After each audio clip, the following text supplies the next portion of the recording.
Bonjour. Dans ce chapitre, nous allons voir le premier principe de la thermodynamique. Celui-ci va nous permettre de faire des bilans énergétiques lorsqu'un système thermodynamique est soumis à une évolution. Alors comme dans tous les chapitres, on va commencer par un certain nombre de définitions et introduire un petit peu de vocabulaire. Alors on va commencer par considérer un récipient fermé par un piston. Donc un piston, c'est ce qui est dessiné ici, c'est une paroi mobile.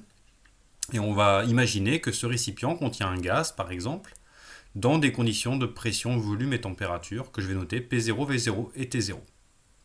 Ce système est à l'équilibre thermodynamique, c'est-à-dire que les quantités P0, V0 et T0, tant que l'extérieur ne change pas, que les contraintes appliquées sur la paroi mobile ne changent pas, ces quantités sont constantes au cours du temps.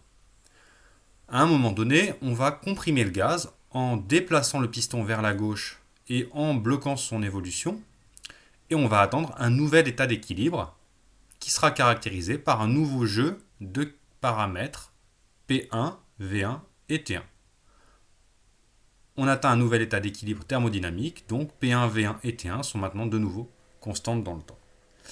Et bien l'opération de compression qu'on vient de réaliser ici, entre deux états d'équilibre thermodynamique, c'est ce qu'on appellera une transformation thermodynamique.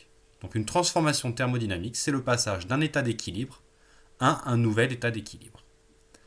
Alors, je noterai dans la mesure du possible les états d'équilibre sous cette forme-là, ce qui nous permettra d'avoir sous forme condensée les différentes variables qui caractérisent notre système, gaz, liquide ou solide.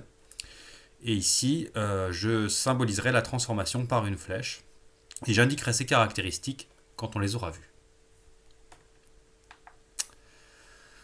Alors, discutons un petit peu de la transformation maintenant. Je vais considérer le même cylindre que dans la partie précédente que je vais comprimer. Lorsque je comprime le gaz qui est à l'intérieur du cylindre, je vais comprimer dans un premier temps les premières couches de gaz qui sont situées ici, près de la paroi mobile. Cette compression, elle va se propager à l'ensemble du gaz avec une certaine vitesse qui va être de l'ordre de la vitesse du son dans le gaz, donc à peu près 330 mètres par seconde si on a une pression de 1 bar. Ça veut dire quoi? Ça veut dire que lorsque je comprime mon gaz et que j'ai terminé ma compression, il va falloir une durée taux P qui est de l'ordre de L sur C son, où L est la distance qui est ici, pour que mon gaz s'homogénéise. Un petit ordre de grandeur, si je prends un piston de 1 mètre par exemple, alors je vais obtenir un taux P de l'ordre de 3 millisecondes. Ça veut dire que lorsque je vais comprimer mon gaz et que je vais arriver dans cette position, il faut quelques millisecondes à mon gaz pour que la pression soit la même en tout point. Si la durée totale de la transformation, c'est-à-dire la durée que je mets pour amener le piston dans sa position de départ à sa position finale, est très grande devant taux P, alors on va considérer que la transformation elle est lente. Et alors on pourra considérer que la pression est définie et homogène à tout instant lors de la compression. Effectivement, on va avancer doucement le piston, et comme il avance tout doucement, eh bien le gaz à tout instant aura largement eu le temps de s'homogénéiser. Et donc on pourra considérer à tout instant que la pression est la même partout et qu'elle a une définition. Effectivement, si vous avez la pression dans cette partie du gaz qui est différente de la pression dans cette partie du gaz, c'est difficile de parler de la pression du gaz. Du point de vue de la température maintenant, c'est un petit peu la même chose. Si je reprends le même cylindre avec la même compression, lorsque je vais comprimer le gaz, on va imaginer que celui-ci va s'échauffer. Sa température va augmenter. Lorsque on vient tout juste de comprimer, il est fort probable que la température en tout point du gaz ne soit pas tout à fait la même. Et donc il va falloir une certaine durée taux T pour que la température s'homogénéise. Alors un autre exemple qui peut peut-être être un peu plus parlant. Imaginez que vous avez un morceau de métal solide, comme ça, et que ce morceau de métal, vous l'avez placé au four, et qu'il a une température de, mettons, 100 degrés. Ce morceau de métal, vous le plongez dans un récipient rempli avec de l'eau. De l'eau à, mettons, 10 degrés. Eh bien, vous comprenez bien qu'il va falloir une certaine durée pour que la température de tout le bloc de métal atteigne les 10 degrés. On va d'abord avoir les parties extérieures qui vont avoir une température qui diminue, puis cette diminution de température va se propager au centre du métal. Eh bien, la durée taux T, c'est la durée qu'il faut pour que l'ensemble du bloc de métal atteigne sa température finale. Alors, contrairement à la pression, c'est difficile de donner un ordre de grandeur général pour la valeur numérique taux T. Tout simplement parce que ça va dépendre beaucoup du système thermodynamique qu'on considère, c'est-à-dire ici un métal ou ici un gaz, et ça va beaucoup dépendre aussi de ses dimensions. C'est-à-dire un gros bloc de métal ne va pas avoir une température homogène pendant la même durée qu'un petit bloc de métal. Donc je me garderai de donner une valeur numérique à taux T. Alors comme pour le gaz, comme pour la pression, si la durée de la transformation, donc la durée qu'on met pour amener le piston dans sa position de départ à sa position finale, est très grande devant taux T, alors on pourra considérer que la température est définie et homogène dans le système à tout instant, parce que le piston se déplace tout doucement. Notez une chose, en général, le temps que met le système thermodynamique pour se relaxer thermiquement est très grand devant le temps qu'il met pour se relaxer du point de vue de la pression. D'accord ? Donc ce sera très souvent le terme de température qui sera limitant. Un peu de vocabulaire. Une transformation très lente, c'est-à-dire pour laquelle on aura delta T transfo très grande devant à la fois le temps taux T et le temps taux P, ce sera une transformation qu'on appellera quasi-statique. D'accord ? Statique de quelque chose d'immobile, donc ce sera quasiment immobile. C'est une transformation pour laquelle tous les états intermédiaires entre l'état d'équilibre initial et l'état d'équilibre final pourront être considérés comme des états d'équilibre. Dans ce genre de transformation, les grandeurs qu'on dit intensives, c'est-à-dire essentiellement pression et température, sont définies à tout instant. Dans le cas contraire, une transformation sera dite brutale. À ce moment-là, les grandeurs pression et température ne seront pas définies pendant la transformation, elles ne seront définies qu'à l'instant initial et à l'instant final. Cette différence est assez importante parce qu'on le verra, elle va amener à des différences dans les paramètres qui vont caractériser notre système dans l'état final. Alors un petit peu plus de vocabulaire qu'on reverra au cours des applications de ce chapitre. Tout d'abord, on appellera transformation isochore une transformation qui se fait à volume constant. Donc le terme de volume, c'est le terme corps ici. Donc corps, ça veut dire volume constant. Transformation isotherme, ce sera une transformation à la fois quasi-statique et à température constante. Alors ici, le qualificatif iso est associé au terme quasi-statique et la partie therme est associée à la température. D'accord ? Donc isotherme, quasi-statique plus température constante. Alors attention, dans isochore, il y a un petit piège. Le iso ne veut pas forcément dire qu'on a quasi-statique. C'est un cas un peu particulier. Transformation monotherme. Eh bien, une transformation monotherme, vous voyez qu'on a toujours le terme ici, qui veut dire que la température va être la même au début et à la fin. Mais le qualificatif mono ici veut dire que la transformation ne sera plus quasi-statique, mais elle sera brutale.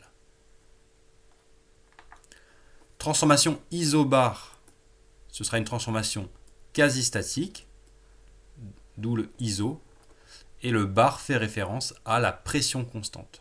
Un baromètre, c'est un appareil qui permet de mesurer la pression. Et pour terminer, une transformation monobar. Alors ce sera un petit peu différent du cas monotherme, on aura l'occasion d'en parler un peu plus en détail. Une transformation monobar, c'est une transformation pour laquelle le système est en contact avec l'extérieur qui lui impose une pression constante. Alors on verra des exemples concrets, ce sera beaucoup plus simple. Notez une chose, dans une transformation monobar, la pression initiale n'est pas forcément égale à la pression finale. Nous allons maintenant voir les différents transferts énergétiques que peut réaliser un système thermodynamique avec son extérieur. Alors pour commencer, on va considérer la transformation suivante. On va prendre un bloc solide à une certaine température, T0, et on va poser celui-ci sur une plaque chauffante. On va lui faire subir la transformation suivante, qui consiste à augmenter sa température par contact avec la plaque chauffante. On va attendre suffisamment longtemps que la température se stabilise, et une fois qu'elle est stabilisée à une valeur constante dans le temps, on atteint un nouvel état d'équilibre. Au cours de cette transformation, qu'est-ce qu'on voit ? On voit que la température augmente. Or, on a vu dans le chapitre précédent que si la température augmentait, alors l'énergie interne du système augmentait. Je vous rappelle que l'énergie interne du système, ça correspond à l'énergie cinétique microscopique de toutes les particules qui constituent le système, donc qui dépendent de la température, et ça correspond également à l'énergie potentielle intérieure, ce qui ne nous intéressera pas trop ici. Donc si la température augmente, l'énergie interne augmente, et donc l'énergie totale augmente, car je vous rappelle que cette énergie totale, EM, c'est l'énergie cinétique macro, plus l'énergie potentielle extérieure, qui sont ici constantes, plus l'énergie interne. Donc si E augmente, EM augmente. Quelle est la source d'augmentation de cette énergie mécanique ? Eh bien, si on regarde cette transformation, on peut voir qu'il n'y a aucune force qui travaille, qui s'applique sur notre système. Effectivement, les deux seules forces qui s'appliquent sur notre système ici, c'est le poids et la réaction normale du support. Or, comme le bloc est immobile, aucune de ces deux forces ne travaille. Donc le transfert d'énergie n'a pas été réalisé par application d'une force qui travaille, c'est un transfert d'énergie microscopique. Et ce type de transfert d'énergie, c'est ce qu'on va appeler un transfert thermique, ou de la chaleur. Donc on retiendra la chose suivante. Un système thermodynamique peut recevoir de l'énergie sans action mécanique qui travaille, et ce type de transfert d'énergie sera appelé transfert thermique. On préférera le terme transfert thermique à chaleur. Alors, il y a trois types de modes de transfert thermique que vous avez normalement vus au lycée. On va les revoir rapidement. Le premier type de transfert thermique, c'est la conduction thermique. La conduction thermique, c'est ce qui expliquait l'échauffement de notre bloc dans l'exemple précédent. C'est un mode de transfert qui est provoqué par une différence de température entre deux régions d'un même milieu ou entre deux milieux en contact à des températures différentes. Et il faut noter une chose, c'est que ce type de transfert thermique se fait sans déplacement global de matière. Vous avez un exemple en dessous ici où vous avez un bloc à une température T2 et un autre bloc à une température T1 plus faible. Entre les deux, on a mis un barreau. L'extrémité gauche du barreau est à la température T2. L'extrémité droite est à la température T1. Et l'existence de cette différence de température, on appelle ça aussi un gradient de température, va provoquer un déplacement d'énergie thermique de la gauche vers la droite, ce qui est symbolisé par cette flèche. Le deuxième type de transfert thermique, c'est le transfert thermique par convection. Donc c'est un transfert thermique qui va avoir lieu au sein d'un fluide en mouvement ou entre un fluide en mouvement et une paroi solide. Ici, il y a un déplacement global de matière. Vous pouvez le voir sur les exemples précédents. Ici, vous avez un exemple de convection dans une casserole qui est chauffée sur une gazinière. Donc la gazinière ici va chauffer le fond de la casserole. L'eau qui est en contact avec le fond de la casserole va être chauffée et la température à l'intérieur de la casserole va s'homogénéiser par convection.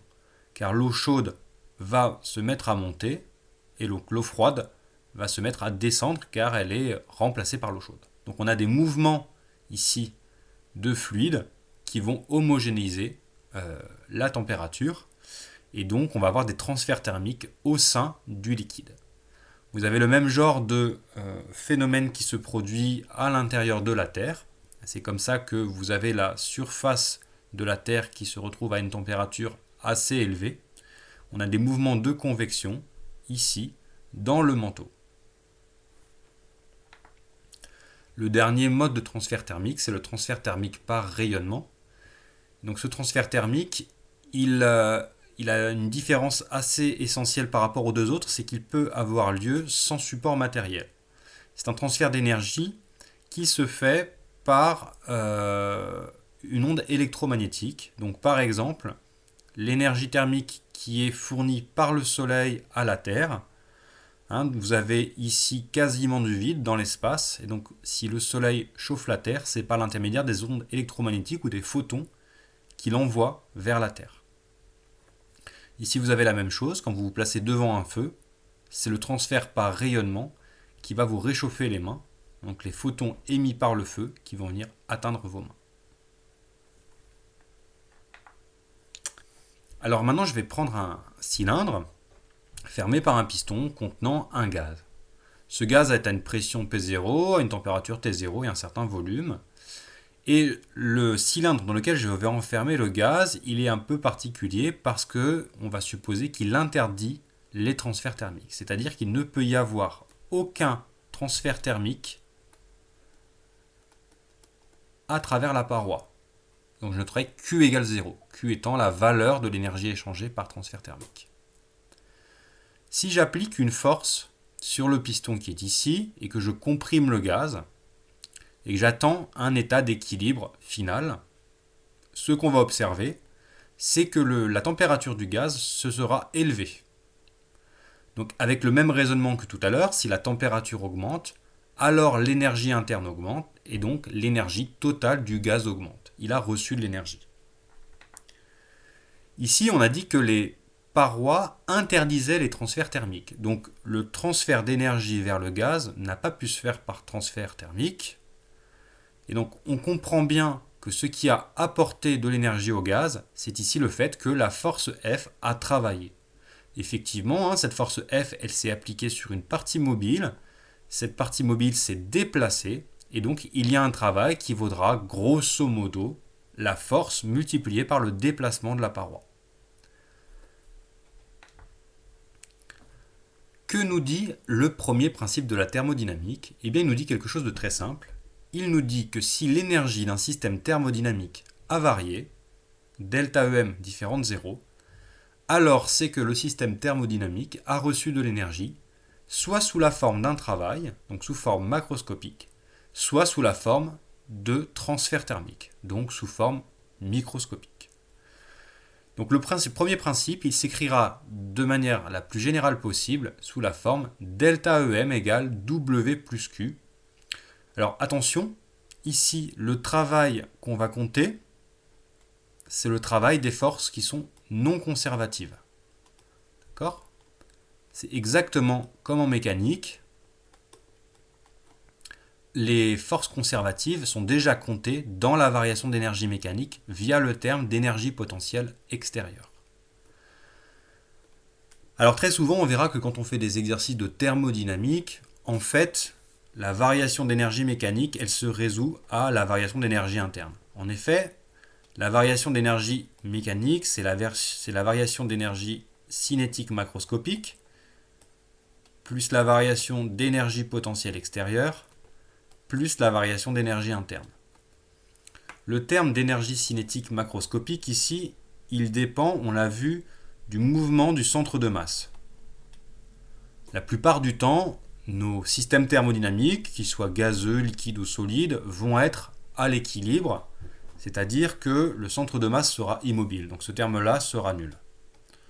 De la même manière, le terme d'énergie potentielle extérieure, en général, il ne contient que la pesanteur. Alors, il peut y avoir d'autres choses, mais souvent, comme le centre de masse ne varie pas, sa position ne varie pas, notamment son altitude, eh bien, on aura une énergie potentielle extérieure qui ne varie pas, donc ce terme-là sera nul. Et vous voyez que si ces deux termes sont nuls, alors delta EM est égal à delta U, Donc vous verrez très souvent le premier principe écrit sous cette forme-là, delta U égale W plus Q. Alors une remarque assez importante. Les termes W et Q, ce sont le travail et le transfert thermique qui sont reçus par le système. C'est-à-dire que si vous avez un système thermodynamique qui reçoit du travail, ce travail ayant pour conséquence de faire augmenter son énergie, alors on comptera ce travail-là positivement. Au contraire, si votre système thermodynamique il donne du travail à l'extérieur, alors on le comptera négativement. C'est-à-dire qu'on dira qu'il a reçu un travail négatif. On comptera toujours les transferts thermiques, les transferts énergétiques, W et Q, du point de vue du système. C'est-à-dire qu'on se place en convention récepteur. Une dernière petite remarque, pour un système isolé, c'est-à-dire qui n'échange ni énergie et ni matière avec l'extérieur, on aura W égale à Q égale à 0. Et donc le premier principe se réécrira delta U égale 0.